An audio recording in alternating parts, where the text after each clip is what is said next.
Welcome to the Filmmaker and Fans podcast. In this week's episode, we discuss the 2003 film Lost in Translation, written and directed by Sofia Coppola. Using Lost in Translation as our foundation, we explore topics such as the writing and directing process, the use of visual symbolism in filmmaking, and the importance of actors in conveying complex emotions. As a reminder, if you'd like to see the actual scene we watch at the beginning of the episode, head on over to YouTube and check out this week's video at the link in the show notes.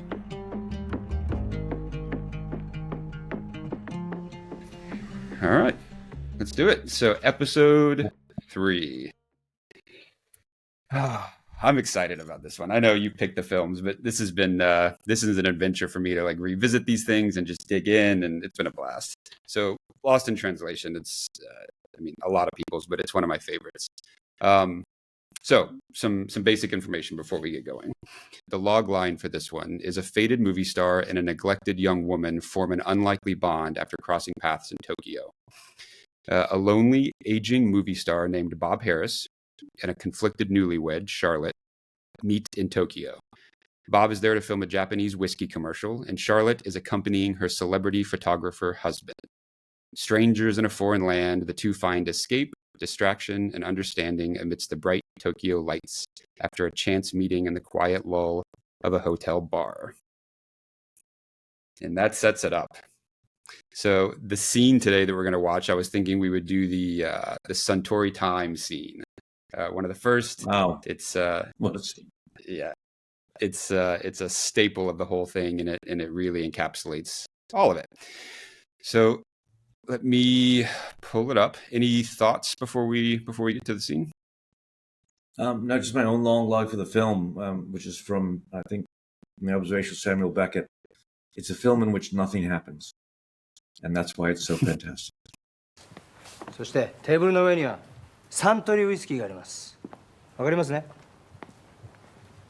感情を込めてゆっくりとカメラを見て優しく、そしてあなたの古い友達に会うように言ってください。カサブランカのボギーのように君の瞳に乾杯。サントリータイム。He wants you to turn, look in camera. Okay? That's all he said? Yes. Turn to camera. All right, does he want me to turn from the right or turn from the left? 彼の方はもう準備ができてます。それでスタートがかかった時にカメラの方に振り向く時に左から振り向けばいいのか右から振り向けばいいのか、その辺のところはいかがなさいましょうかっていうことなんですけれども。どっちだっていいんだよ。もう関係ないんだから、そんなもの。時間がないんだよ、ボブさん。ね？だからもう早くあなたもうテンション上げてカメラを見て、カメラ目線でゆっくりとね、パッションがカメラ目にはパッションだよ。分かった？ And with intensity. Okay? Is that everything? I mean, it seemed like he said quite a bit more than that. あなたの言ってることはウイスキーのことだけじゃないんだから。わかる？古い友達に会うように優しくジェントリーにね、そして心から湧き上がってくるテンション、これ忘れちゃダメだよ。Like an old friend and into the camera. Okay. わかった？あなたはウイスキーを愛してます。It's Suntory time. Okay? Okay. Okay? はい、本番！用意スタート！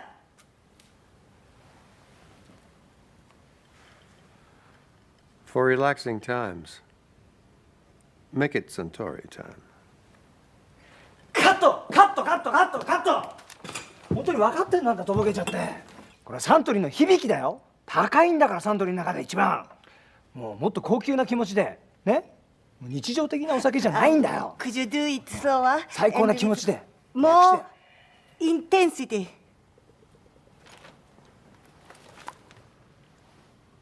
サントリータイム。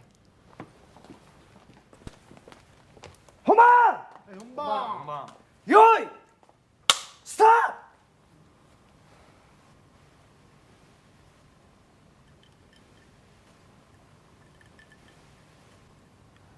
For relaxing times, make it Suntory time.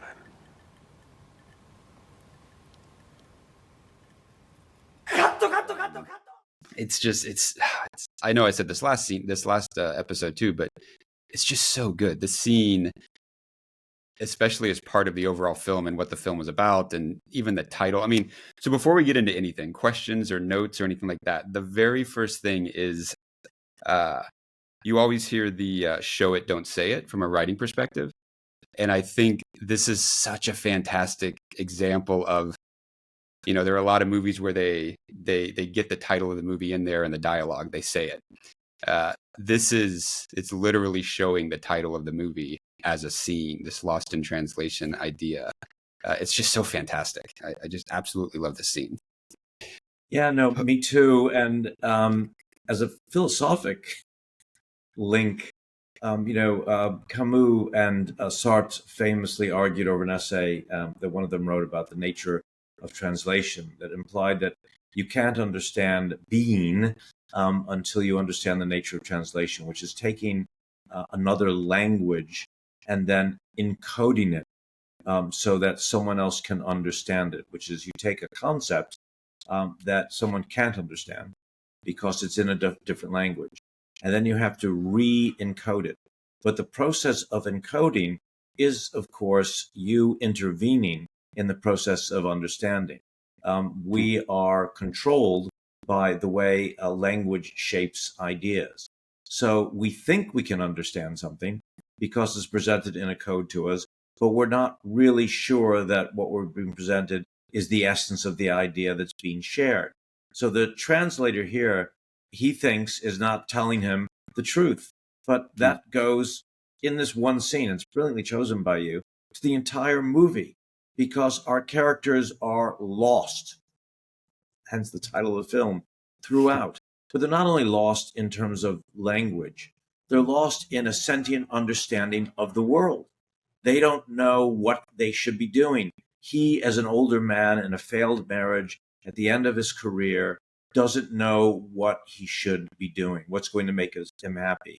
He's apparently failing his children in some respects. His wife is resentful. And rather than his wife and him talking about the relationship, they're looking at carpet samples. And that, T.S. Eliot once said our lives are measured out in coffee spoons or teaspoons, whichever it was. But the idea that the banal ultimately becomes more important to us than the big philosophic underpinnings that define or translate our lives to ourselves. He's got bigger issues to deal with than carpet samples, but he's not doing it. The Scarlett Johansson character, the young girl, same thing. At the beginning of a marriage that will become surely a failed marriage, without a sense of who she is.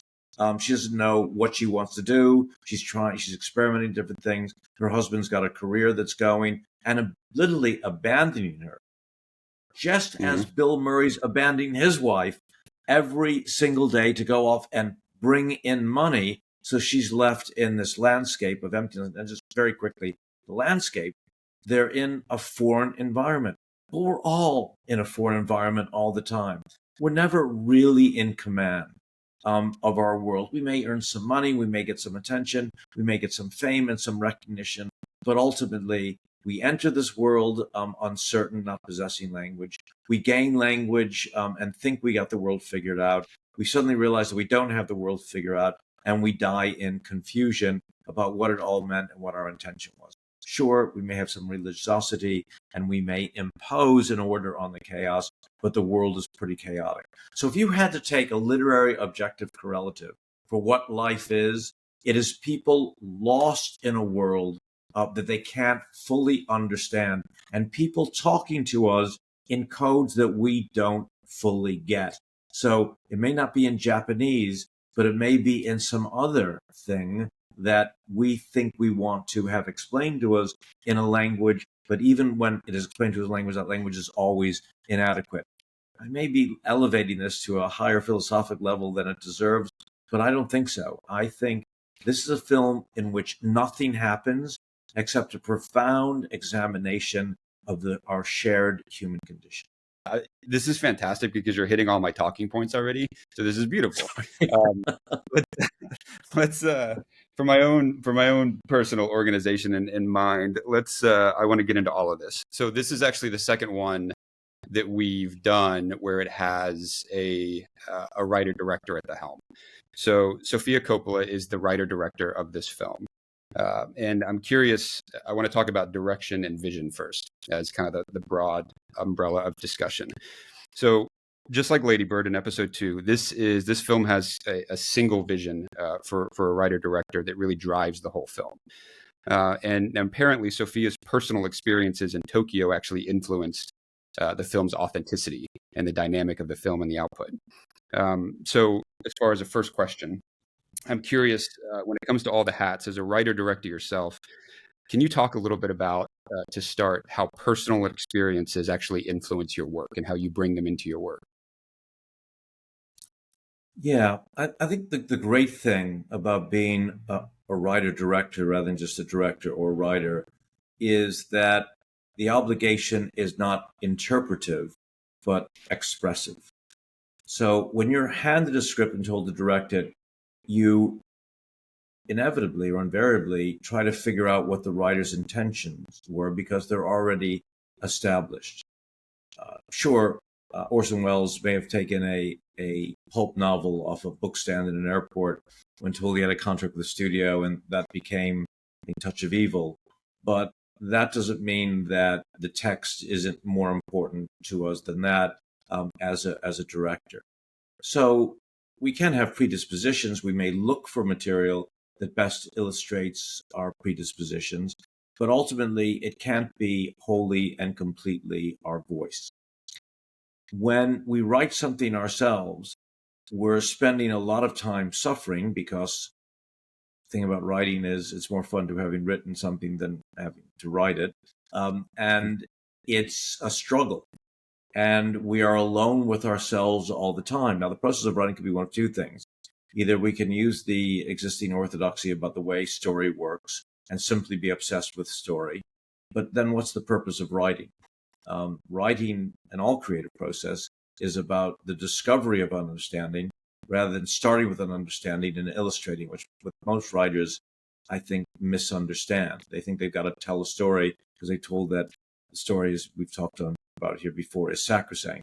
And that's the end rather than the means. I don't think it is the end. I think it's a means to getting to the big ideas that you want to examine. So if you want to write a film about alienation, about being lost, about not being able to mediate the world, to translate the world in an order and structure you understand, then you really have to be a writer-director. Otherwise, you're compromised right from the beginning.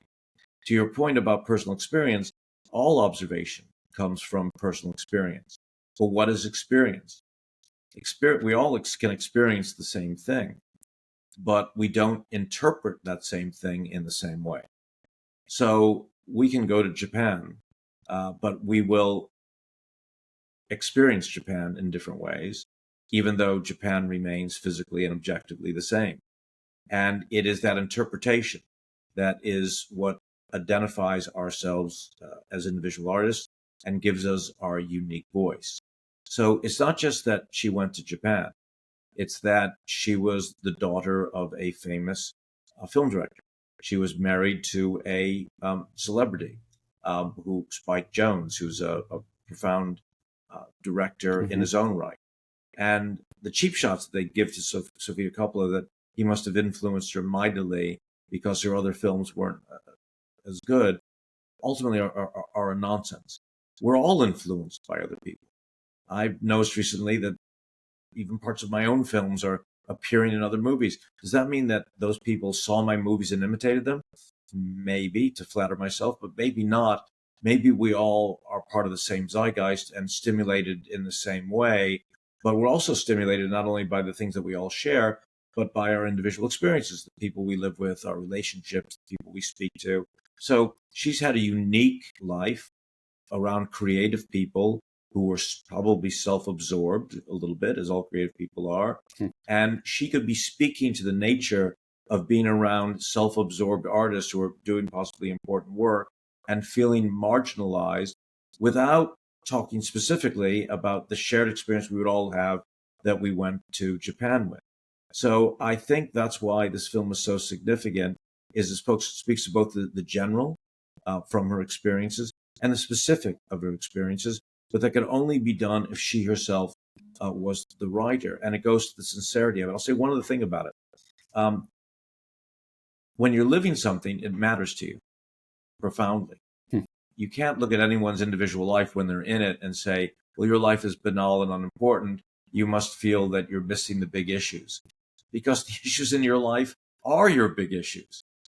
And for her, who was probably fairly insulated from the caprices of the ordinary world, being in a very wealthy family and with great fame and probably bodyguards and all the rest of it, it could be argued that she's not having a common experience, but she's having an experience all the same.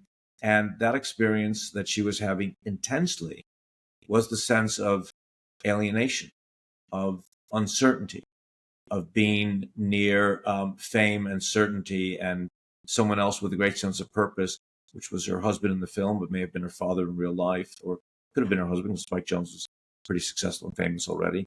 But not knowing what you want to do with your own life. I remember Sofia Coppola, I think, was an actress at one time. I think maybe she tried photography, I can't remember, and then ended up as, I think, a very quite brilliant director. But all those things are illustrated in this. And when I say nothing happens in the traditional film narrative sense. No gun fights, no chases, no big obstacle that's overcome, no profound life change. There's a big change in understanding, but ultimately it's all observation about small but significant behaviors that can only come from a person who's lived this life, where those small changes on the outside are profound and meaningful to someone who's living them. Yeah, and talking about personal experiences, I mean, this is, so you've already pointed to it, but Francis Ford Coppola was obviously her father, or is her father, was her father. She, life experiences as a child, she was on the set of a film like Apocalypse Now.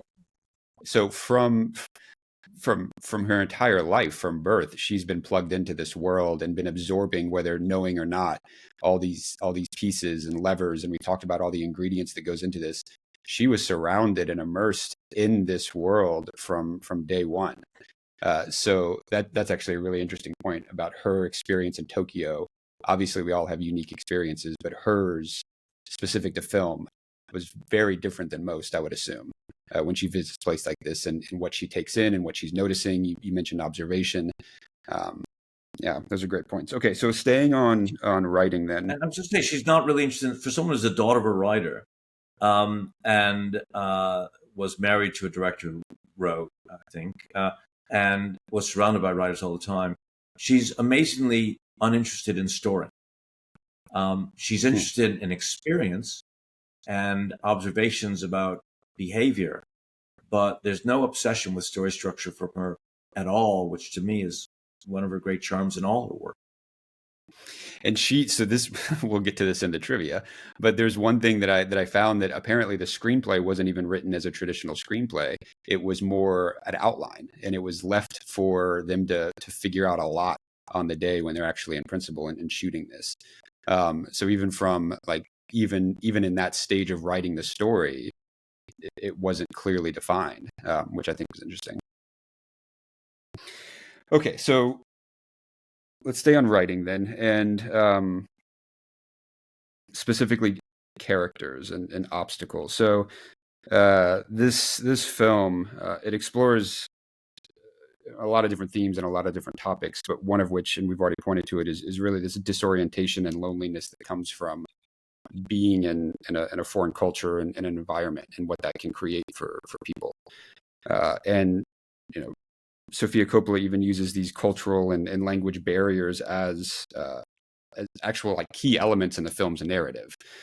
So from a writing perspective, when it comes to obstacles for characters in your story, do you actively create obstacles as you're writing, or do you find them more as you're developing and writing these characters?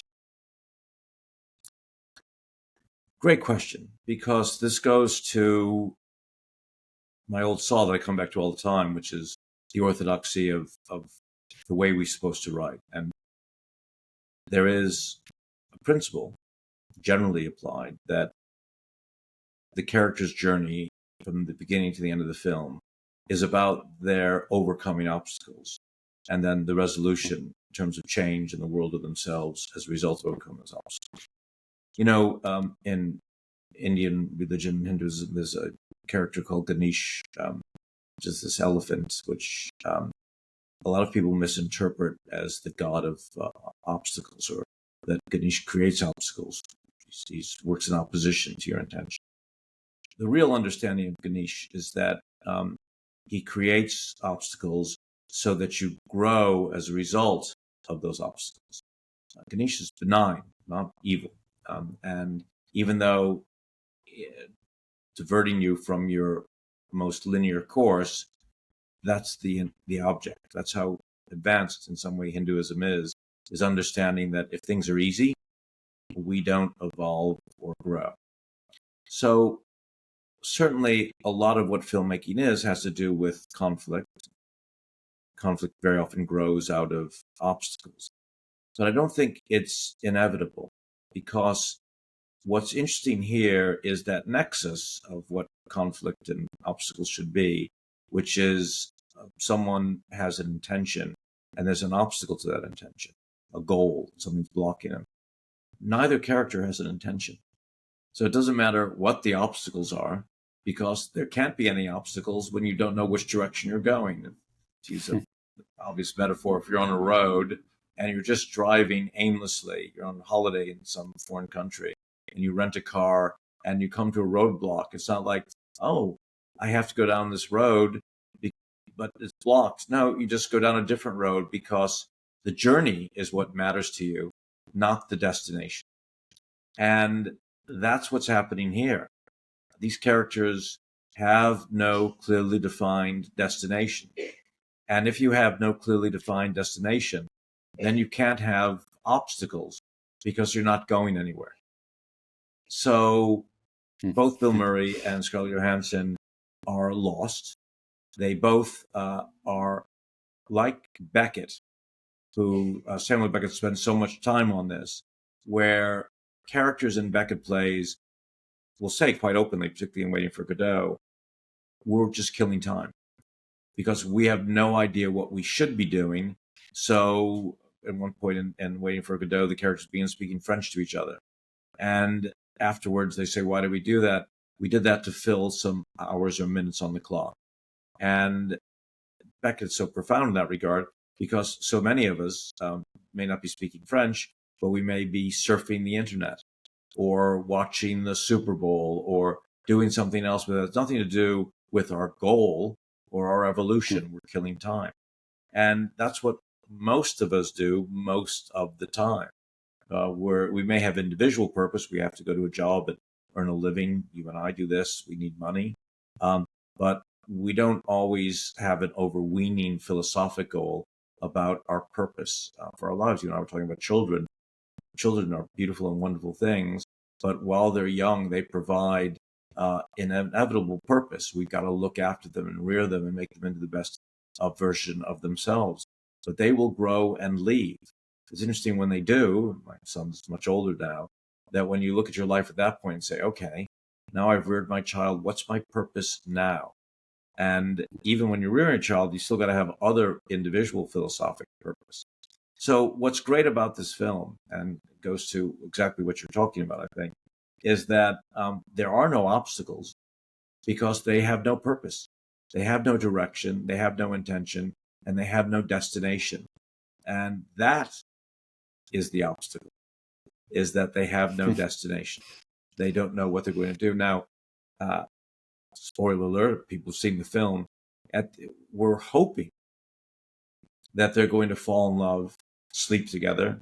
They sleep together but without sex because they have no intention for sex, that they can become a relationship. And then he's married, she's married, and then he has to go back and face his wife.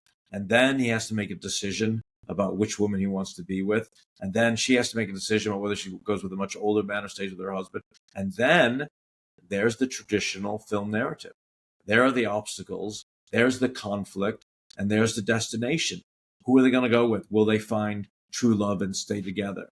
But instead of telling the story from that point on, which would be the natural and organic way to tell this story in traditional motion picture movie sense, American movie sense.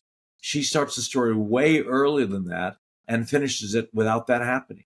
It does not happen. If you haven't seen the film, I want to ruin it for you. They never have a relationship.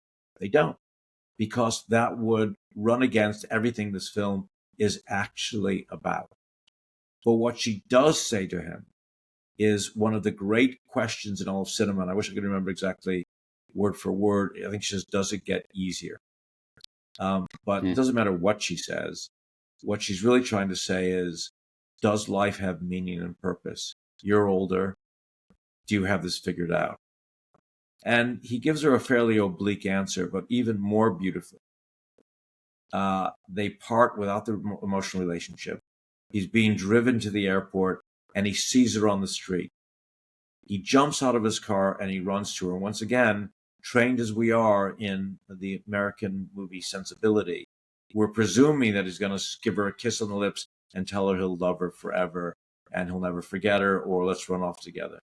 Instead, in this brilliant bit of filmmaking, he whispers something in her ear, which is obviously the resolution of the film, and we don't hear it. Yeah. So if there is an answer, if there is purpose, if there is structure, and it is order, it is denied to us, at least in the context of the film. It's a whispered notion, whispered to someone else, and we don't know whether it's specious or profound, but we don't hear it. It's like hearing the code of life in a different language that we don't know how to translate. It's an act of genius, and the film's a product of genius. Yep. Okay. So we're, I want to get to the ending I want to talk Sorry. about in a big way. No. This is, this is what it is. I love it. Specifically for writing obstacles, though, for characters. To bring it back to you for a second. And let's use GRQ, I guess, or we've talked about GRQ just because that's the most kind of recent thing to talk about. But anything from your experience in the writing way, when you're coming up with these things, again, are they, and it might start different for each project, but do you sit down and think these are the things I want to put in front of my characters when you're writing personally? Or do you find a lot of this as you're writing and there are other priorities that you start with from a writing perspective? Unlike in this film, I would say the basis of drama is obstacles and conflict. That if you want to excite an audience and maintain their interest, and this is something that was very important to me in GRQ. I made an independent film.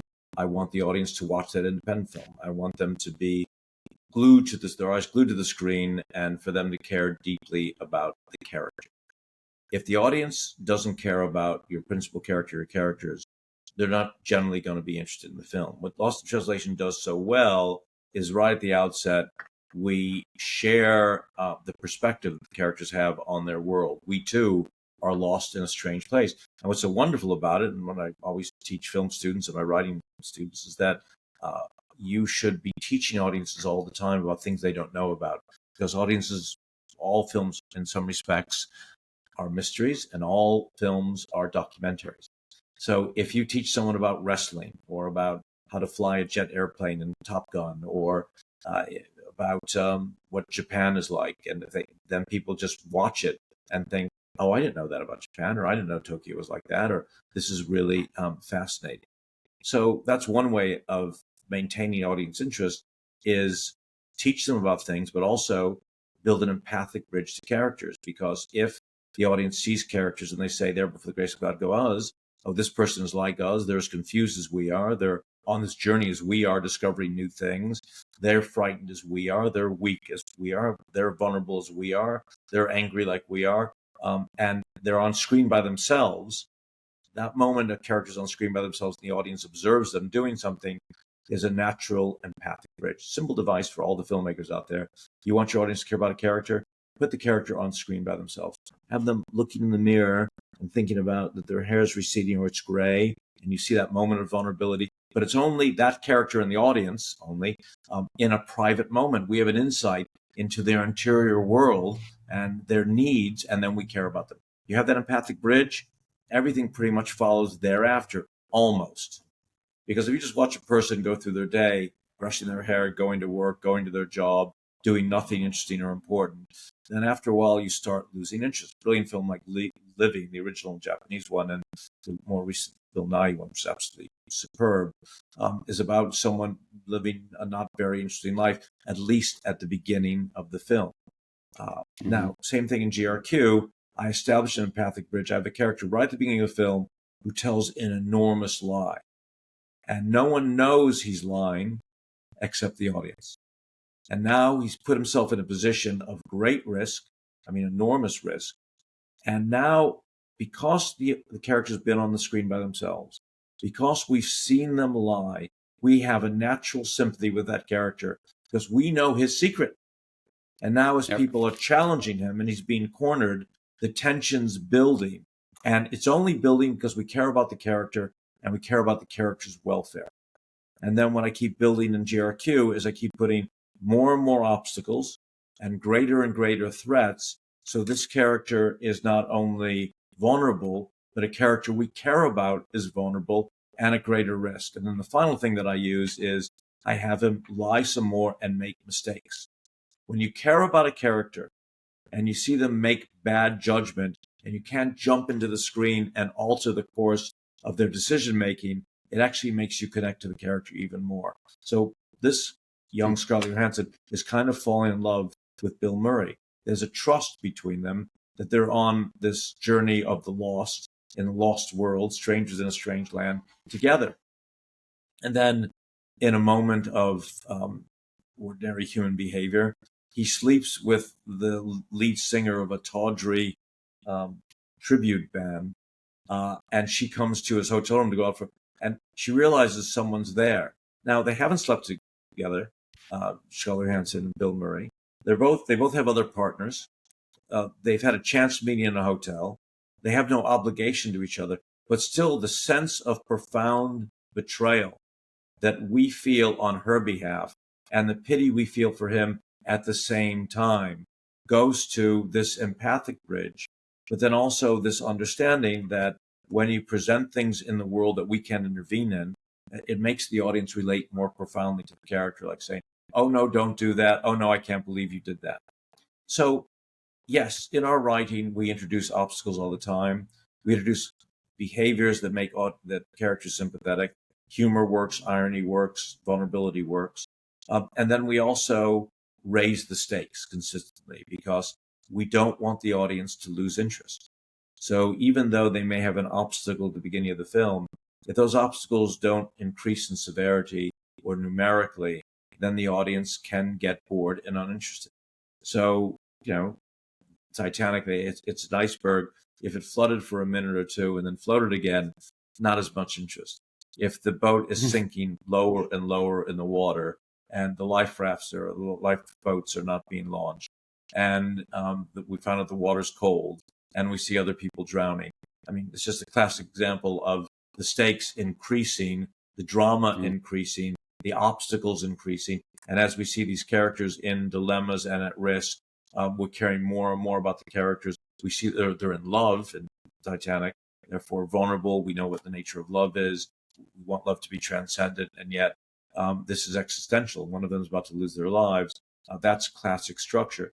GRQ, same thing. He tells the lies in deep financial trouble, and the world begins closing in on him. And just when you think it can't get worse, it gets worse, and it gets worse, and it gets worse, and it gets worse. And his judgment gets worse and worse and worse. We can't intervene. There's an empathic bridge. The obstacles are bigger. And although GRQ is not classically structured, it uses classical devices to engage audience.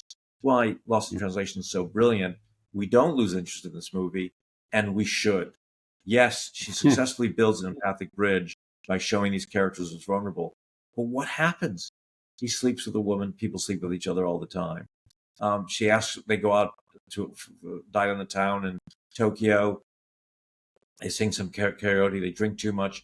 Nothing happens. They come back to their hotel. He does the commercial. She goes to Kyoto with a camera. Nothing happens. And yet, we can't take our eyes off the screen. I think it's interesting how we're talking about this. And I from the story perspective, I totally agree about nothing happening. I think what's fascinating is there's so much happening at the same time too that you've already pointed to this, but thinking of them as characters and what these characters are going through, they're not doing much on screen. Like the things you just mentioned, they go to a party, they go to an apartment, they wander the city. There's not much action as far as what's happening.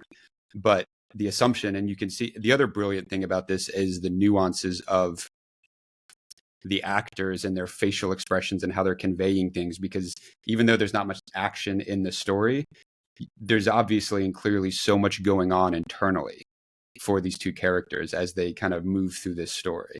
And that's what you're seeing. Those are the things that you're seeing happen, with them. So to stay on, they don't speak, which is significant. I don't mean to jump on that, but all the times when a character normally would speak, these characters are silent. There's the shallow little actress that comes visiting Japan who keeps saying these incredibly banal things about yoga and colonic cleansing and all the rest of it. And you're waiting for Scarlett Johansson to say something extremely rude to her. She doesn't. She goes to Kyoto and observes people's behavior and doesn't really say anything. Bill Murray's doing the Centauri commercial, and he asks some questions about what the guy's saying, but he doesn't stand up and throw a drink and say, "Speak to me directly." Or you keep waiting for them to say something, and they keep not saying anything. And as the relationship develops, you keep waiting for them to say something, and they don't say anything. And finally, when they say something significant, it's whispered and unheard. It's brilliant. Yeah. Okay. So staying here, Scarlett Johansson and Bill Murray. Let's stay on them for a second then, because again, talking about all the ingredients that make a film, actors. We've talked about this before, but characters on the page, you find the right actors, and it becomes something different. And this is another film, just like Lady Bird, where this is another relationship, this duo that is the central to the film and its emotional depth and everything. Like we're with these two characters the whole time. So we've touched a little bit. Last episode, we talked a little bit about interacting with actors as a director and how to kind of finesse that relationship. But I'm curious when it comes to actors, and especially when it's this type of dynamic relationship that has to really go well. How involved are you as a director to help craft this type of individual and collective performance? Are you hands off? Are you in there helping them talk through their character development? Like, how involved are you? I do a few things because to my mind, performance only works if you see the humanity of the actor in the character. And by humanity, I mean all of us. As you and I talk, both off screen and on screen, we're getting to know each other better. We're discovering things about each other's personal lives, about our caprices, our individual obstacles. And we're both open and guarded at the same time. What will we share? What won't we share? We're imperfect. I will lose my train of thought, stutter about something. We'll be distracted. We'll be tangential. We'll go from issues to issues that are sensibly unrelated one to the other. That's the nature of real conversation. And audiences, even if they can't articulate it, can identify real from artifice. And when an actor is over-rehearsed, over-practiced, I don't do rehearsals. I never do rehearsals. When they're only doing the lines and they are skilled at that, we still sense that there's not an absolute genuineness to the performance. But when an actor isn't fully rehearsed, integrates improvisation to the reading of the lines, which I think is essential, suddenly goes off on some tangent as a result of the writing or something they themselves invent on the set. We recognize the way we really communicate with each other rather than the way people communicate in movies sometimes.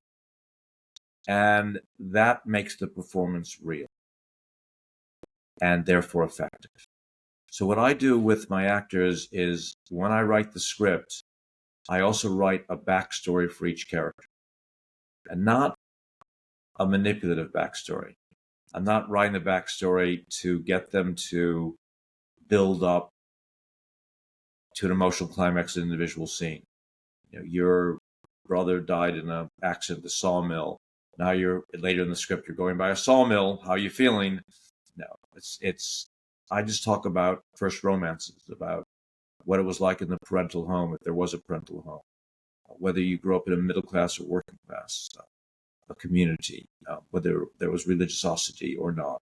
I talk generally and specifically and completely obliquely and non-linearly about a series of events that we, as we do, remember, half remember, or don't remember at all. That's the nature of our cumulative lives that lead to the creation of our adult character. And I give that to the actors, not to arm them, but as something that can potentially inform individual moments within the film, not all the moments. But it's not structured, it's intentionally not structured, because I don't want to force the actor to divine my intention and say, oh, I see what he's trying to do here. This guy is angry, but really has a heart of gold. I don't want the characters that defined. Even when I give actors notes, I do the thing that no director is meant to do. Never. Which is give conflicting notes, contradictory ones. You want to do, as a director, give what's called playable notes. That's what's so funny about the Centauri scene, is that more intensity is not playable. It's one of those worst notes that you can give, like, okay, let's do it again, but bigger. What's bigger? Do you mean louder? Do you mean faster? Do you mean more intensity? It's unplayable. If, however, the actor has an obstacle, and he's got to convince someone of something, you could say to an actor as a playable note, sell them the idea that you should go for it. Sell it to them. Selling is playable. Frighten this person. Make this person love you. Harder, but still playable. Make yourself appealing. Playable. But if you give someone a contradictory note, frighten this person, but make them love you. People say it confuses an actor, and it's not playable. But that's kind of my intention, in that it's playable in parts, and it's playable but without a consistency. And it may be playable at one moment, and the other note's playable at another moment. The way people talk, because their emotions can be contradictory. And that's what I'm trying to get to, is this vermicitude of performance, that these inconsistencies, this confusion of speech and of understanding, these half-remembered notions of how you've organized the world based on your past, all these things conspire together to create your behaviors in the world. And if I can invest my characters with that via the actors as the vessels of these ideas, and if the actors, I should say, attribute to them, do their own research and their own backstory and bring their own notions and their own experiences, because it's a cumulative thing, me helping them doing, then we arrive at a character that I think is more fully realized and recognized with the audience as someone who lives and breathes and thinks and is like us, and therefore is genuine. So that's how I work with actors. Backstory is everything to me, and I reference backstory in my notes to them, and then my own vulnerability and openness. The way a good director works is create a working environment that's safe, so that actors can take risks and fail without fear of retribution or ridicule. Ridicule, the ultimate fascism, because it affects behavior. And if people are frightened of ridicule, it's not the ultimate fascism, but it's a type of fascism, then it forces people to behave in certain ways so they can avoid ridicule. That doesn't happen in my sets. Actors have the opportunity to take risks, to put the boat out after 2 takes of the shot script, or three takes of the written script, rather. They have the opportunity to improvise based on our backstory and arrive at something else. If you can do that, as they did, I think there was a lot of improvisation in Lost in Translation, then I think you discover a truth, and the audience sees that truth, and the film is more effective for them. so this might be too in the weeds, and we don't have to use this, but I'm just personally curious. So using backstory, do you have these things that you're saying? Do you have these kind of conversations directly with the actors? And like, is that on the day when you're actually filming? Is that, you said you don't rehearse, so I'm assuming there's no real time before you show up to set. So are these conversations happening in between shooting? Like, how does that actually work on the day? Well, I should say we don't do a formal rehearsal weeks before shooting. The backstory will go to them the same time or shortly thereafter the script will. On GRQ, I sent them backstory, I sent them the script, and I sent them the novel that I wrote on which the film is based. Because the novel gets into much more detail about what's happened to the characters. And then we would have a series of conversations, Greg, Mina, myself, individually, never together, about who the characters are and what they make me feeling and thinking. And Mina did her research and preparation and came with some notions about who she felt the character was, and Greg did it, and we would speak on the phone. Never rehearsals of scenes, never, I like that line reading or this line reading. It's dangerous stuff, because the worst thing that can happen to you in a rehearsal is an actor gets a line right, and you say, perfect. And then what happens on the day that you're shooting is the actor is not in the moment. Rather, they're trying to remember what they did on the day that you said perfect. And then right away, you've lost what you're actually looking for. So that's the reason I don't personally rehearse. Doesn't mean I don't prepare them for the most profound or deep or fully realized understanding of their character. But we don't practice the scenes, so there's a spontaneity. On the day, of course, the improvisations come literally at that moment. So I'll say, okay, let's improvise, and then I'll say, and by the way, what happens in normal speech is people overlap. Overlapping is the essential to the understanding of improvisation, because it's much more organic and natural when two people are speaking of each other. It creates tensions and energies, which are, I think, compelling. That's great. Okay, so let's shift a bit, or if you don't mind, if you're up for it, let's shift a bit. This film. So back to kind of Lost in Translation and the film in general. It is, film being a visual medium.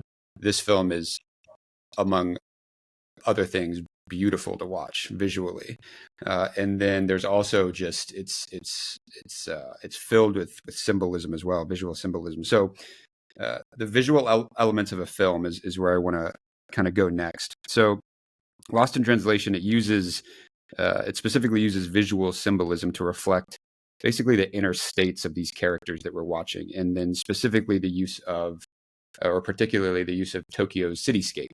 So we have a lot of scenes in this film where it's, again, we pointed to it, where there's no dialogue, there's nothing going on except for these characters riding in a car, essentially looking out the window, and the city is passing them by, and it's just beautifully done.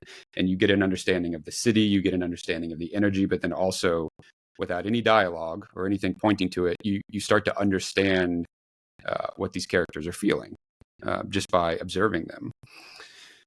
And back to Sofia Coppola, her use of these visuals was even, it was praised for the ability to convey these complex emotions. So, as a writer-director, but also with an extensive background in cinematography, like you have, from a visual perspective, when do you personally actually start to see the film?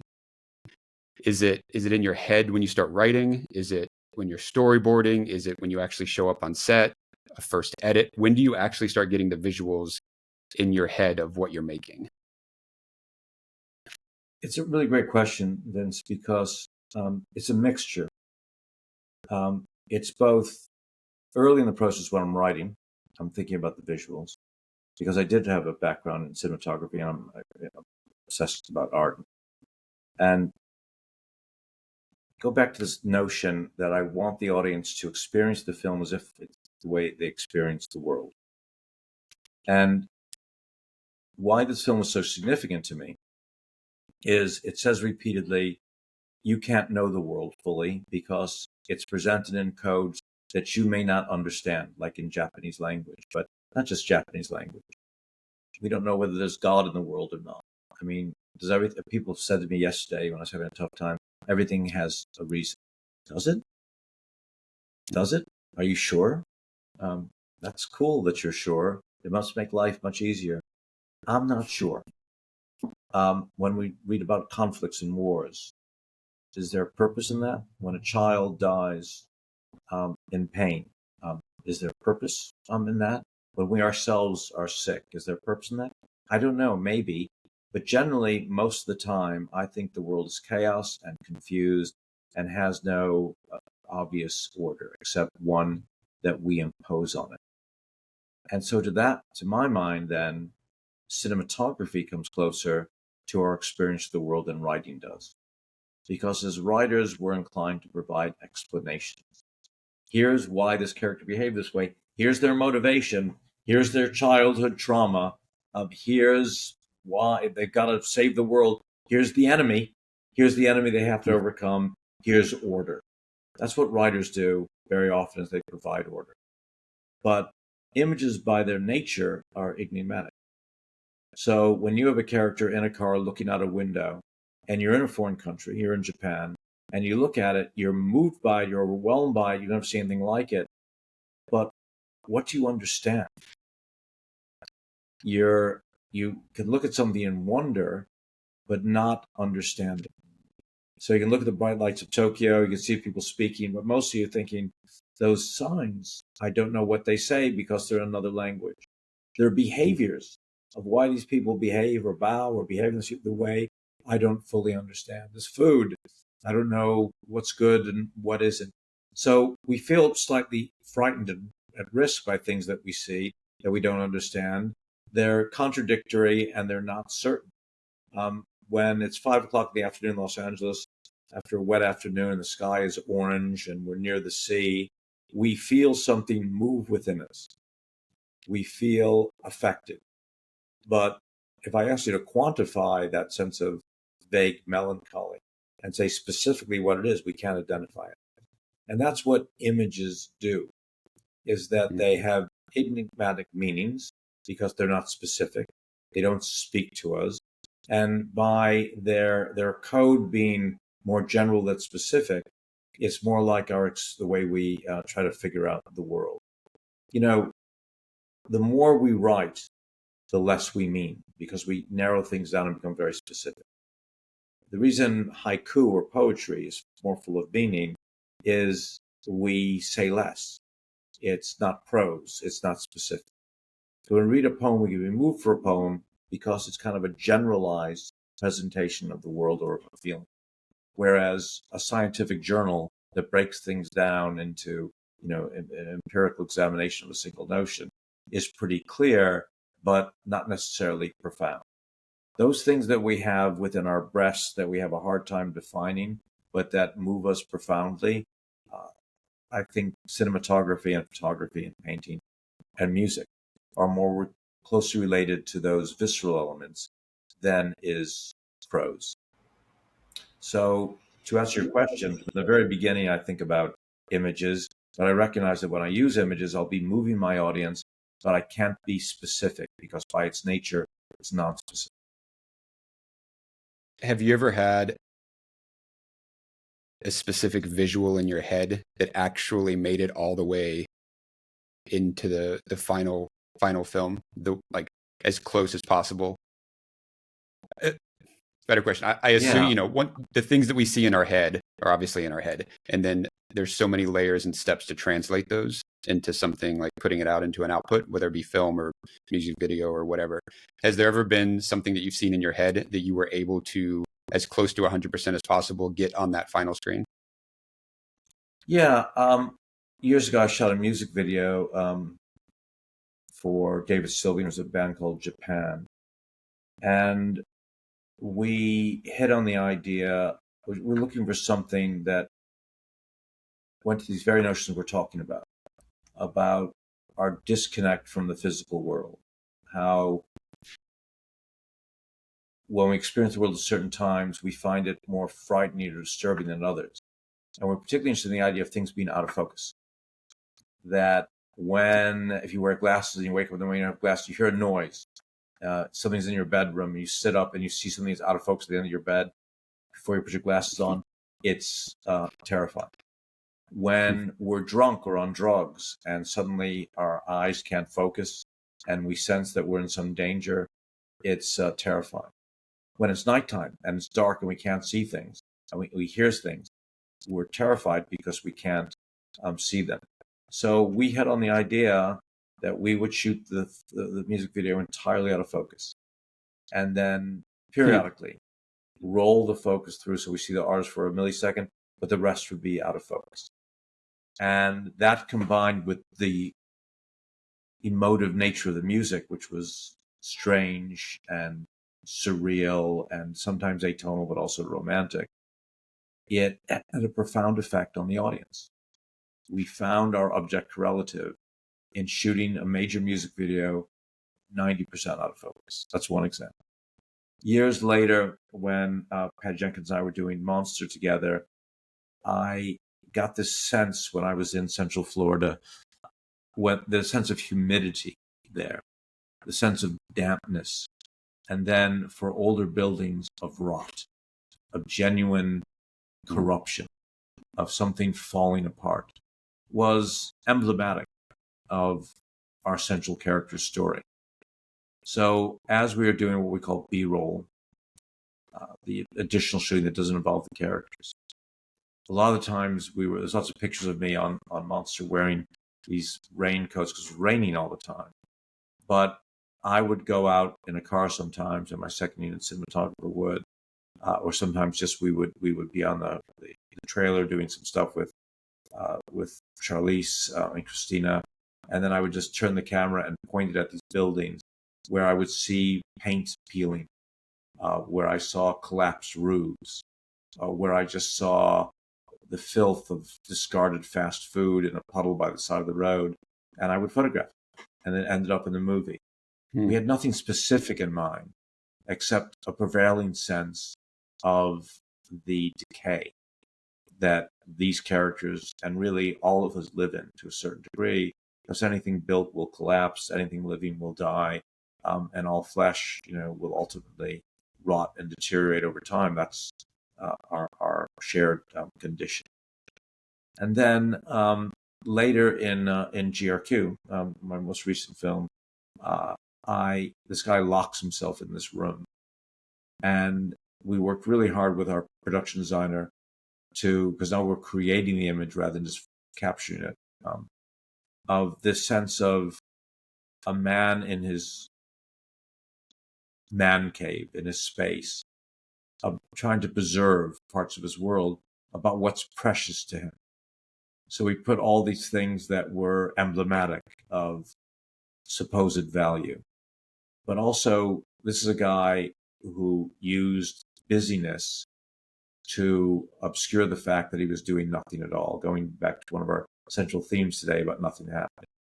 So he had all these screens everywhere with financial markets on it everywhere, and information bombarding him. And I was trying to represent our experience of the world, because though we may not find meaning, we certainly find noise and mayhem.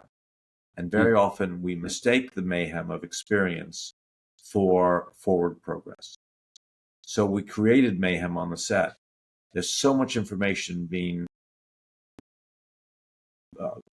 bombarding the audience, I should say, that we portray, from news stories to earthquakes to, as I said, the financial markets, that just like all of us in real life, the character didn't know which way to look and determine what was important and what wasn't important.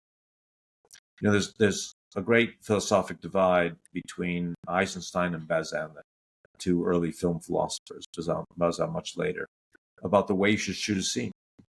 And Eisenstein said, shoot it in parts, close up, then the object, famous Potemkin steps, where we see the woman with the baby carriage, we see the wheel of the baby carriage, we see the soldiers, we see the rifles, and we tell the story with the camera.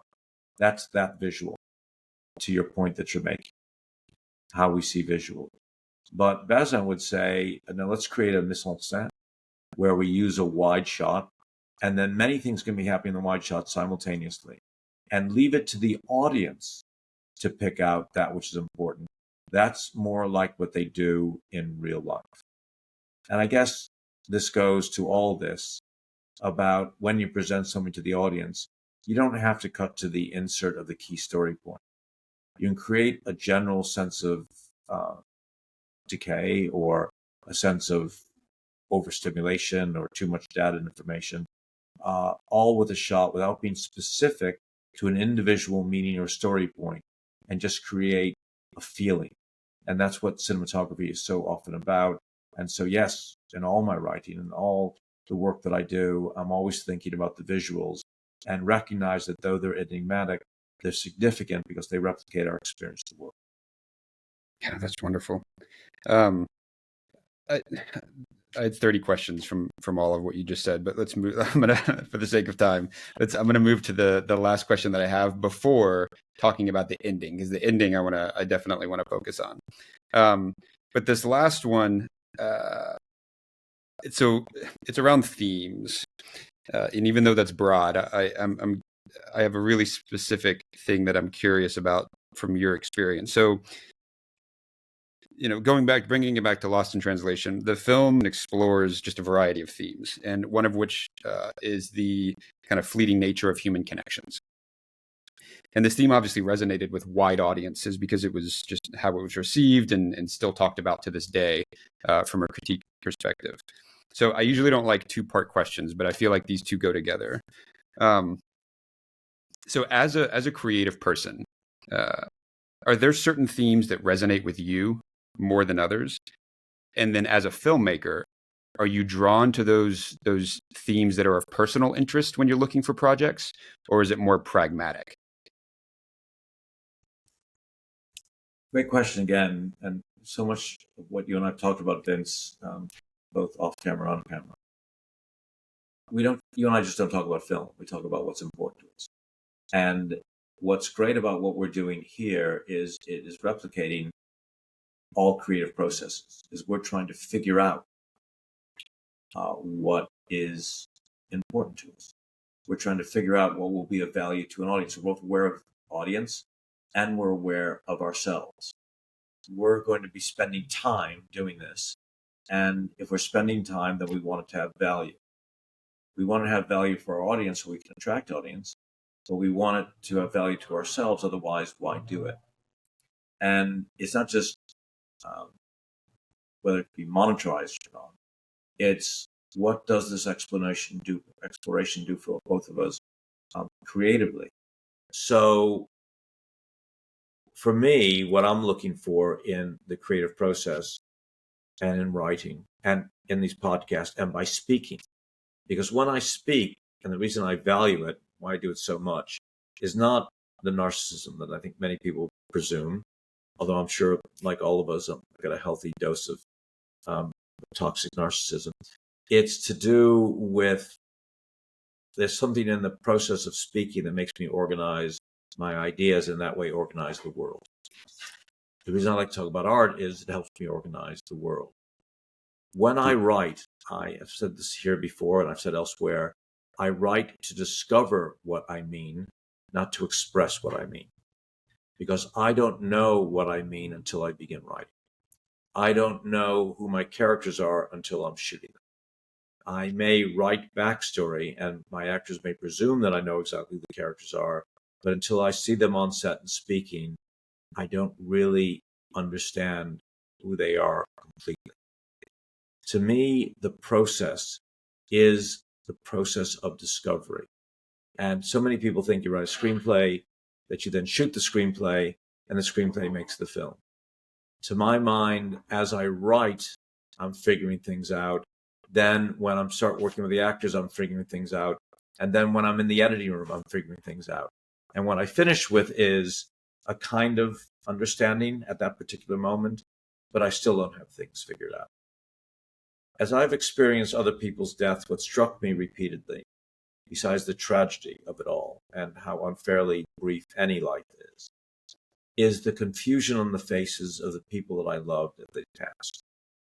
And if there's one thing I didn't want to happen at the end of all of this, is confusion. Because if there's a comfort in death, it would be, I've lived the life I was meant to live. there's a place that I'm going to. My life had purpose.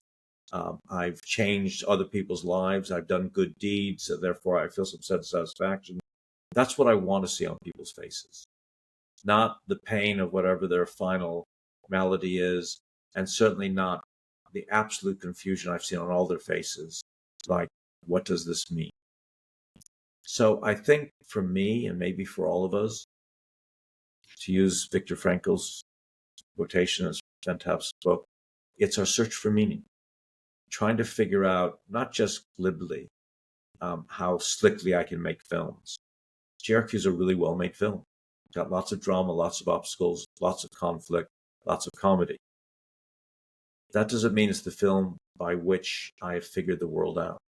I don't have it figured out. My film previous to that, Dominion or Last Call, the one about Dylan Thomas, the poet, which is semi-autobiographical. I'm certainly not Dylan Thomas, but we shared some of the same issues.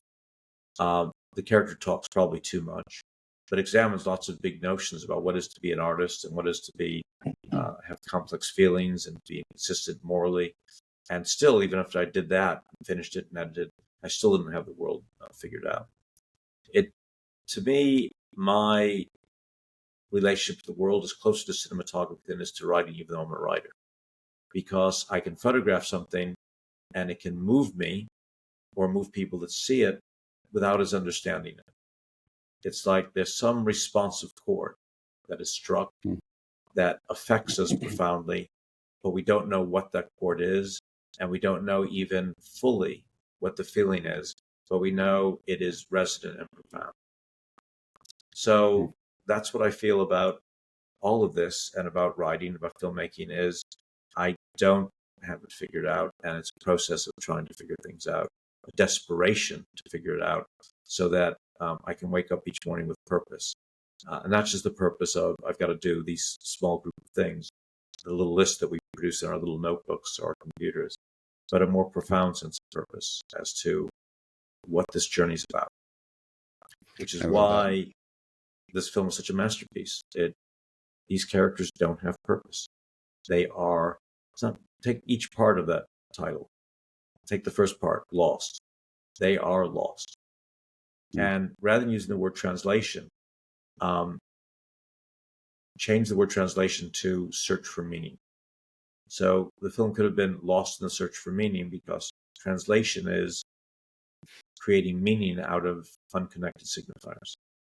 So these characters are lost and looking for meaning. I love that. You've pointed to this, and I feel like we're here now. So let's talk about the ending of this movie. The end of this movie is, within film, is one of the most talked about kind of endings of a movie, specifically because of the open-endedness and the ambiguity that it leaves with the characters and story and just all the things. You have no idea what happens after this in such a remarkable way. And you've talked about this already at the beginning, at the kind of top of this episode, but I want to focus on the ending specifically. So the conclusion of this movie, it invites just all sorts of various interpretations, and there's even websites and there's everything dedicated to the ending of this movie specifically nowadays of how, what did they say, how did it end, what was the resolution.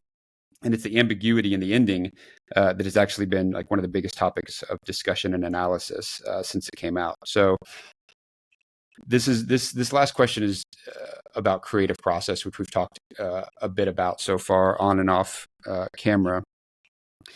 So the ending of this movie, and endings in general when it comes to film and writing and crafting and process, as a writer, or as any hat that you want to wear, when do you actually know how to end a story within the process, whether writing or directing? Like, do you start with an ending? Do you find it again as you move through the story? Is it a collaboration? Like, how does that ending come to you? Another great question. The two hardest things, for you and I as well, by the way, because we're talking about death before. Death is kind of the ending of all things, isn't it? And if we had to write our own life stories, I guess at the end, we just as we're losing consciousness, we open our eyes for a moment and we say, I know the meaning of life. It's just been revealed to me. And someone leans in so that we can whisper the explanation. And if it was like the end of Lost in Translation, we then die just before we say it. Or let me tell you where the family treasure is buried. It's go by the old oak, turn right, and then we die. Endings are hard because beginnings of films and endings of films have a disproportionate significance to the rest of the movie. The beginning, we have to introduce the characters, build that empathic bridge that I mentioned, maybe introduce conflict, get the audience to care about what's going to happen, and then invest in the overcoming of those obstacles if there are obstacles we had, unlike in Lost in Translation. The end is what the audience will remember. And it is the moment where the audience is most aware, even if they can't articulate the fact they're aware of it, of the director speaking them directly. Because at the end of the film, it's as if the audience is saying, the director says to the audience, and here's what this was all about. I know we've been this long journey. You may be confused. I've introduced many elements and conflicts, and you're not sure who's right or wrong or good or bad. But now we're at the end.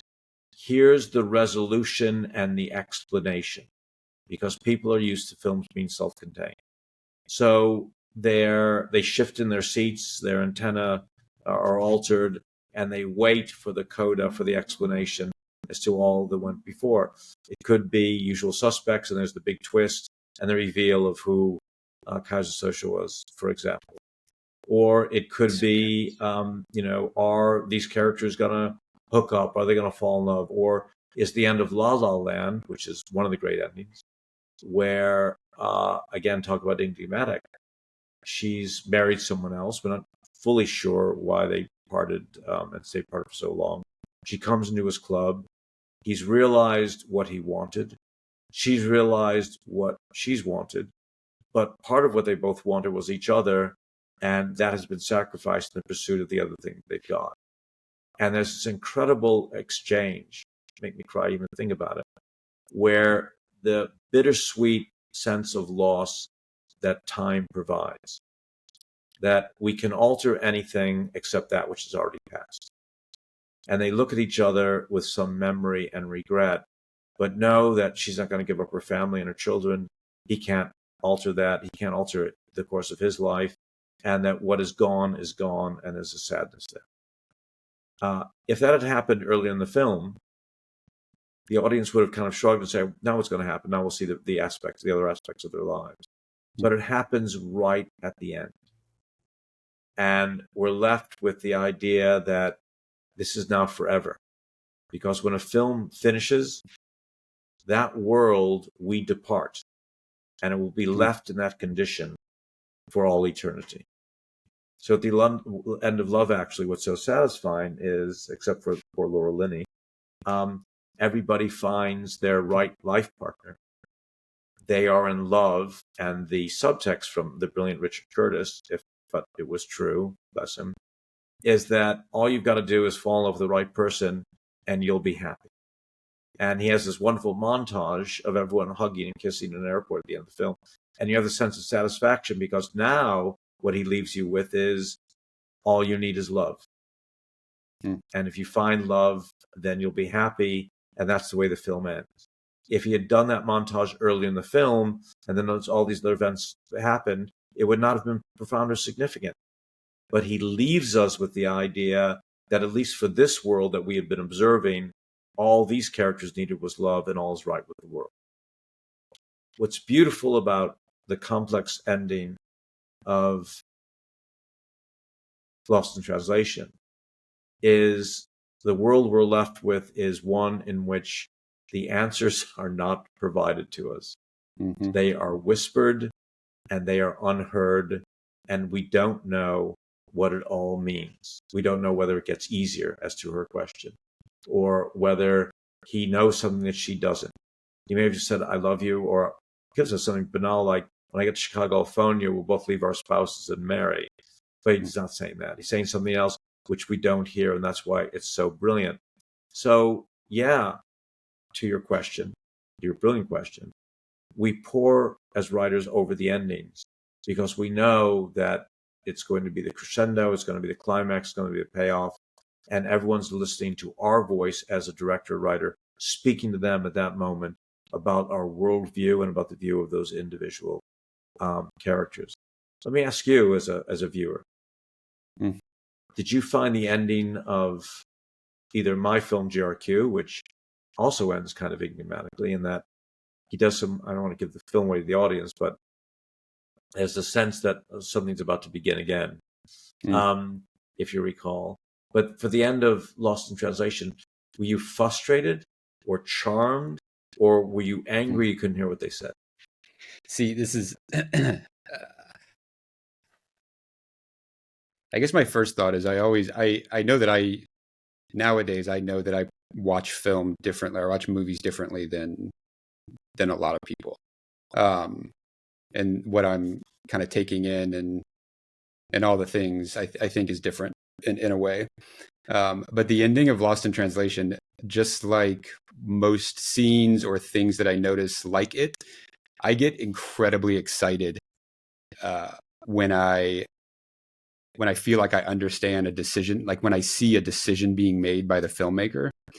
That really excites me. So the ending of Lost in Translation, it is what it is, but the way that I see it and the way that I watch it, it's this realization of this person, Sofia Coppola, this director, this filmmaker, making a choice to end the film in the way that it is.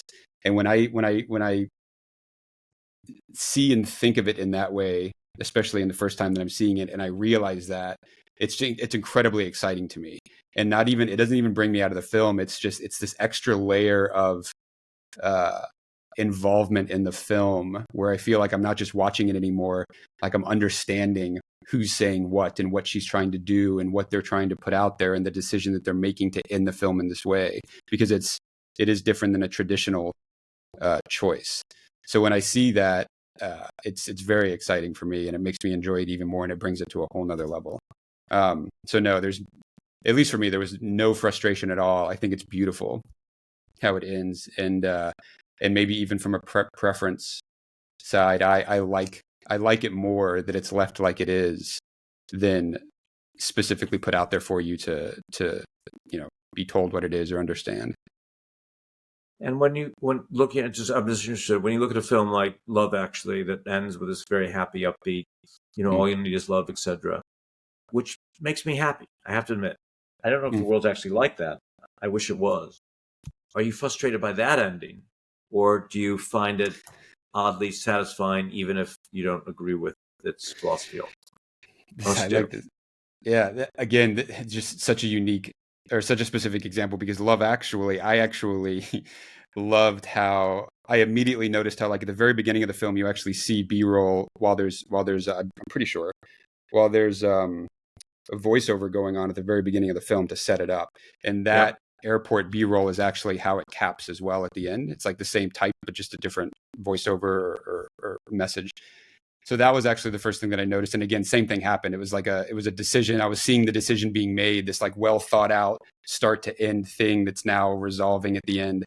So, I mean, it was also, if we're talking about it, for me personally, that was actually the piece of the film that it turned a little commercial. So I was not turned off, but that was something that I noticed that kind of brought me out of the vibe of the overall movie. It felt a little different and disconnected slightly, but I also got what they were trying to do. So yeah, that's how I experienced it. Interesting. You want some trivia? Yeah, my favorite part. So let's see, trivia.